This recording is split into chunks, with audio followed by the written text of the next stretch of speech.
Казанда әлеге güzel сәхнәдә Türkmenistan мәдәният көннәренең ачылу тантанасын билгеләп үтәчәкбез.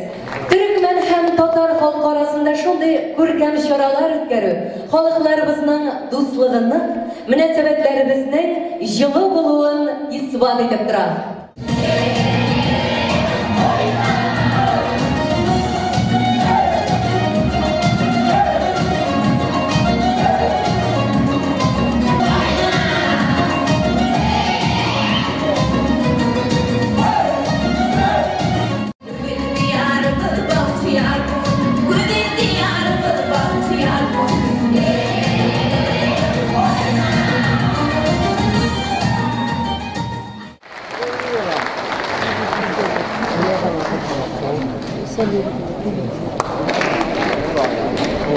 Hurmatli adamlar, qadrli dostlar.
Күгебез аяз, җиребез тыныч, киләчәгебез якты булсын.